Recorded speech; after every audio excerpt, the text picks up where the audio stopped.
I, 30 male, was sitting at our dining table last month, looking at her credit card statement. My fiancée Bianca, 28, was getting ready for another girls' trip, her fourth this year. Me, Bianca, we need to talk about these trips. Bianca, applying lipstick, what about them? Me, this one to Miami is going to cost at least $3,000. That's $12,000 this year on girls' trips alone. Bianca, so, I work hard. I deserve to have fun. Me, we're supposed to be saving for the wedding. And a house. Bianca, rolling her eyes, God, you're such a buzzkill. It's not like you pay for them. Except I did. We had separate accounts, but I covered all our living expenses, rent, utilities, groceries, her car payment. So her entire salary was fun money. My financial advisor brain was screaming. Me, that's the point. You spend your entire income on trips while I cover everything else. Bianca, I don't see you complaining when I come back relaxed and happy. Me, you come back hungover and broke, then complain we can't afford the wedding you want. She slammed her makeup palette down. Bianca, what do you want me to do? Sit at home like some 1950s housewife. Me, I want us to be partners, to save together, to make decisions together. Bianca, my trips are non-negotiable. The girls and I have been doing this since college. Me, you're not in college anymore. We have responsibilities. Bianca, if you don't like it, then leave. She said it so casually, like threatening our 5-year relationship was nothing. Me, what? Bianca, you heard me. If you can't handle me having a life outside of you, then leave. Find some boring girl who'll stay home and clip coupons. Me, I'm not asking you to stay home. I'm asking for balance. Bianca, this is balance. I work all week. I party on weekends. If you don't like it, there's the door. I stared at her. She was serious. Completely serious.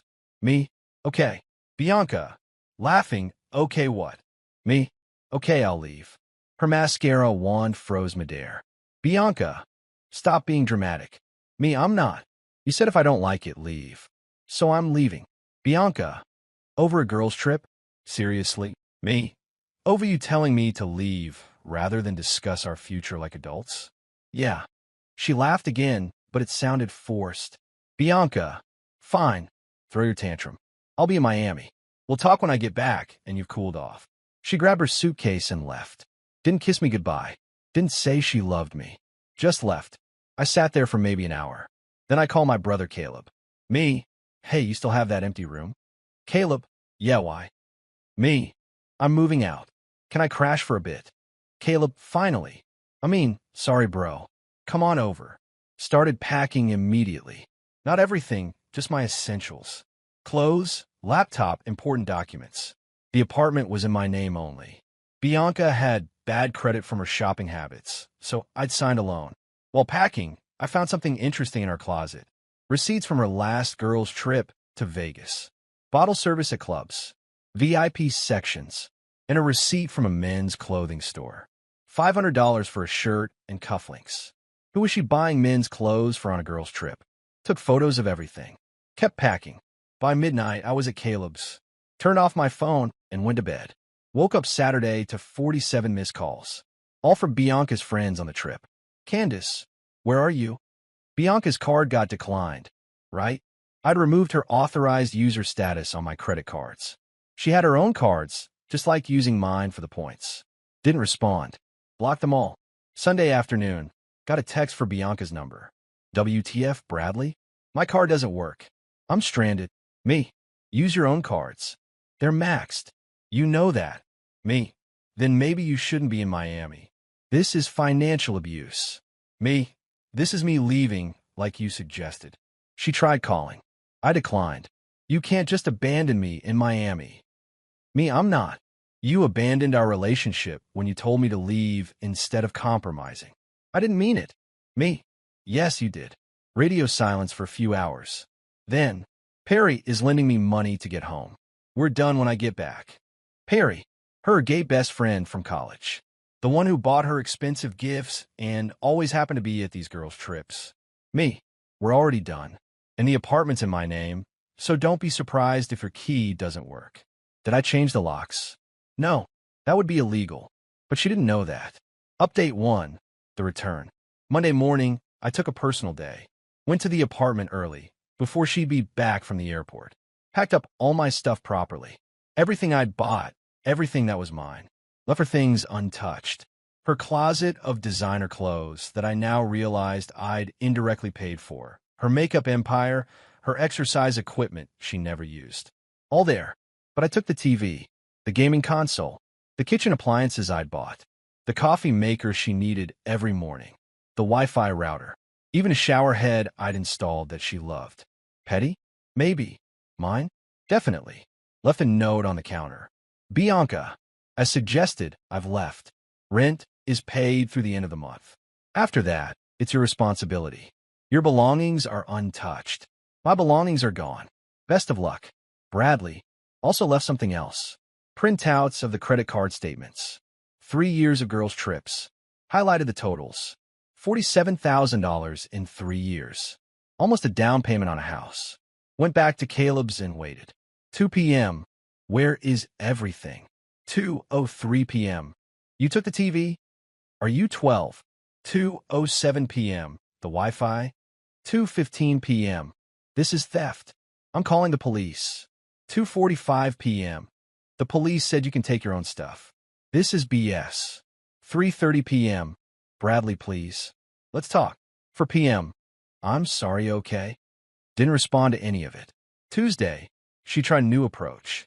Showed up at my office. Receptionist called. Mr. Bradley? There's a Bianca here to see you. Me. I'm in meetings all day. Please tell her to email me if it's business related. Watch from the window as security escorted her out. She was yelling something about 5 years. Wednesday, the mutual friend started reaching out. Bianca says you abandoned her in Miami. Did you really change the locks? This seems extreme. I copy-pasted the same response to all of them. Bianca told me to leave if I didn't like her lifestyle. I left. That's all. Some pushback. Some understood. Didn't matter either way. Thursday, things got interesting. Bianca posted on Instagram. Long story about toxic men who can't handle independent women. Tagged me. The comments weren't what she expected. Girl, didn't you just post pics from your 4th vacation this year? Independent? Don't you live in his apartment? Maybe you got tired of funding your lifestyle? She deleted it within an hour. Friday, a week after the ultimatum, she cracked. Sent an email. Bradley, I messed up. I shouldn't have said what I said. I was stressed about the wedding and took it out on you. I can't afford the apartment alone. I can't even afford food right now because all my cards are maxed. Perry won't lend me more money. My parents think I'm being irresponsible. Please come home. We can work this out. I'll cancel the next girl's trip. We can save for the wedding. I love you. Bianca. I responded. Bianca, you didn't mess up. You were honest. You want a lifestyle I can't support anymore. That's okay. We're just not compatible. The apartment is month to month. You have 3 weeks to find a new place or a roommate. The engagement is off. I'll send your ring via certified mail so you can sell if needed. Bradley. Her response was immediate. You can't do this to me. Update 2. The escalation. The next 2 weeks were intense. First, she tried the pregnancy scare. Bradley, I'm late. We need to talk. Me. We haven't been intimate in 2 months. Try again. I meant late on my period. Me. Still not my problem. Good luck. Then she tried manipulation through social media. Posted old photos of us with captions like, remember when love meant something? And some people give up too easily. Her friends ate it up at first. Then someone, bless them, commented, didn't you literally tell him to leave? The post disappeared. Next came the financial desperation. She applied to be my emergency contact at work, trying to access my 401k info. HR called me immediately. HR, Mr. Bradley, someone tried to update your beneficiary information. We flagged it as suspicious. Me. Thank you. Please note that no one but me should have access to that information. Then the real entertainment started. Remember Perry, the gay best friend? He slid into my DMs on Instagram. Hey man, heard about you and B. Rough stuff. If you need to talk, I'm here. I didn't respond, but I did screenshot it. Something fell off. 2 days later, Bianca posted a story from dinner. Candlelit. 2 wine glasses. Caption. Sometimes the best things come from the worst situations. Two hearts. Interesting. That weekend, my buddy Derek saw them at a couple's spa. Perry and Bianca, getting couples massages. Very platonic, I'm sure. Derek. Dude, isn't Perry supposed to be gay? Me supposed to be. Derek. They were making out in the lobby. Everything clicked. The men's clothes in Vegas. Perry always being on girls' trips. The expensive gifts. He wasn't gay. He was her side piece, funded by my money. I wasn't even mad. Just relieved. My decision was right. But then she made a crucial mistake. She used the apartment for a party. Posted it all over social media. New beginnings themed. Trashed the place. The landlord called me. Mr. Bradley, I've received multiple noise complaints about your unit. Me, I haven't lived there in 2 weeks. My ex-fiancée is there until month's end. Landlord, she's not on a lease. I need this resolved. Me, I'll handle it.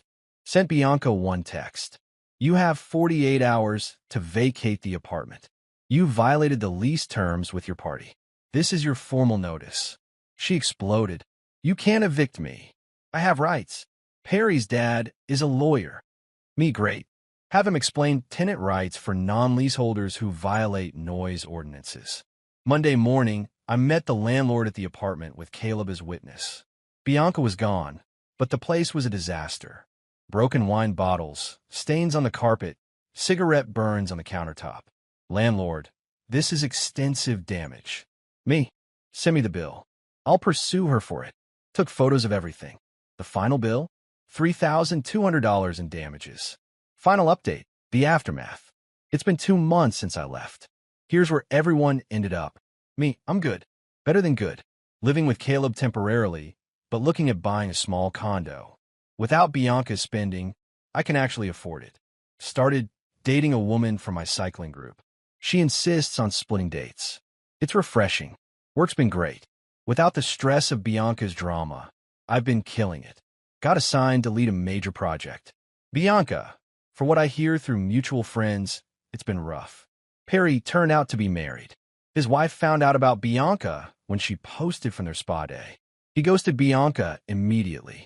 She couldn't find a roommate who wants to live with someone who throws parties that cause $3,000 in damage. Had to move back with her parents in the suburbs. Without my credit cards, she couldn't maintain her lifestyle. No more girls' trips. No more designer shopping sprees. Her Instagram went from glamorous travel posts to motivational quotes about growth and finding yourself. The friend group imploded when they found out about Perry. Turns out, she'd been bringing her gay best friend on girls' trips for 2 years. The girls felt betrayed and stupid. The legal stuff, she never paid for the apartment damages. I took her to small claims court. Won easily with all the documentation. She's making $50 monthly payments. The engagement ring? She tried to sell it. Turns out it was worth way less than she thought because I'd been smart and bought what I could afford, not what she demanded. Maybe $2,000. Not enough to fund even one girl's trip. Last week, I ran into her mom at the grocery store. Her mom, Bradley, how are you? Me, I'm doing well, Mrs. Coleman. Her mom, I'm sorry about everything. Bianca, we spoiled her. She's learning some hard lessons now. Me, we all have to grow up eventually. Her mom, she talks about you, Says she didn't know what she had. Me, she knew. She just thought I'd never leave. Her mom, that sounds about right. Well, take care of yourself. The best part? I checked my finances last week. In 2 months without Bianca, I've saved $7,000. That's with paying for apartment damages and legal fees.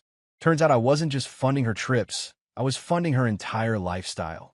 She was right about one thing, though. I did find a boring girl who stays home. Except she's not boring. She's financially responsible. She doesn't need girls' trips to Miami to feel alive. She finds joy in hiking, cooking together, and building something real. Bianca said, if you don't like it, then leave. Best advice she ever gave me. Perry's wife sent me a message last week. Thank you for leaving when you did. If you hadn't, I might never have found out about my husband. I didn't respond, but I did smile. Bianca wanted a life of parties, trips, and excitement funded by someone else's labor. She got exactly what she deserved, reality. No more safety net, no more enabler, No more Bradley the ATM. The last I heard, she was working 2 jobs to pay off her credit cards and the court judgment. Her Instagram bio used to say, "Living my best life, airplane, bottle with popping cork." Now it says, "Growing through what I'm going through, folded hands." Growth is expensive when you're paying for it yourself. Oh, and those girls' trips? The group disbanded. Turns out, without Bianca bringing her gay best friend, with deep pockets, my pockets, the trips weren't as fun. Funny how that works.